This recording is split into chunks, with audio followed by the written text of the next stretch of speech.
வணக்கம் பிள்ளை அனைவருக்கும் இன்றைக்கி காலை வணக்கம். இன்றைக்கி திங்கக்கிழமை காலையில் நேற்று சண்டே வந்து கொஞ்சம் வெளியே போனதுனால வீடியோ போடல. வெளியே போய் கூட போட்டு வந்துருக்கலாம். அங்கேயும் கிட்டத்தட்ட அந்த மாதிரி தான் சாப்பாடு சாப்பிட்டோம். போட்டு வந்துருக்கலாம், டைம் இல்லை, விட்டாச்சு. ஓகே, இன்றைக்கி வந்து காலை உணவு என்னென்னு பார்ப்போமா. முதல்ல வந்து ட்ராகன் ஃப்ரூட் வச்சுருக்கோம். ட்ராகன் ஃப்ரூட்டை பற்றி நிறைய சொல்லியிருக்கோம். கண்டிப்பாக அதை சாப்பிடுங்க. இல்லை கொஞ்சம் காஸ்ட்லியான ஃப்ரூட் தான் ட்ராகன் ஃப்ரூட்டு.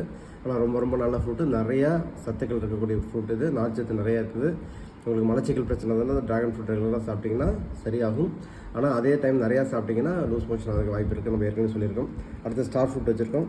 அடுத்து வந்து பார்த்திங்க அப்படின்னா வெள்ளரிக்காய் கட் பண்ணி வச்சுருக்கோம். இது வந்து ப்ரௌன் பீன்ஸு வேக வச்சு தாளித்து வச்சுருக்கோம். பீன்ஸில் பார்த்திங்கன்னா கிட்டத்தட்ட வந்து 100 கிராமுக்கு வந்து ஒரு 25 கிராம் ப்ரோட்டீன் இருக்கும். இது ஒரு நாளைக்கு ஒரு 200 கிராம் சாப்பிட்டிங்கனாவே உங்களுக்கு ஒரு நாளைக்கு தேவைக்கான ப்ரோட்டீன் வந்து கிட்டத்தட்ட ஃபுல்லாகிடும். இப்போ 100 கிராம் சாப்பிட்ருக்கோம். மதியம் வந்து ஒரு 100 கிராம் சாப்பிடுவோம். கிட்டத்தட்ட 50 கிராம் ப்ரோட்டீன் நம்மளுக்கு அது இதிலே கிடச்சிடும்.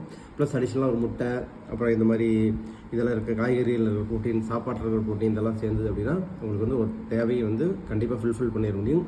அதனால் இந்த மாதிரி இதை சாப்பிட்றதுக்கு முயற்சி பண்ணுங்கள். அடுத்து வந்து பார்த்திங்கன்னா முள்ளங்கி நார்மலாக வந்து சாம்பார் வைப்பாங்க, குழம்பு வைப்பாங்க, எல்லாம் பண்ணுவாங்க. நாங்கள் வந்து பொரியல் பண்ணியிருக்கோம்.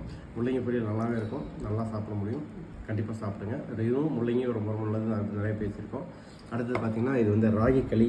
இன்றைக்கி வந்து ராகி களி தான் நமக்கு வந்து உணவு, காலையில் மத்தியானம் எல்லாத்துக்குமே. ஸோ இதுதான் இன்றைக்கி நம்மளுடைய உணவு செய்யும். ஓகே.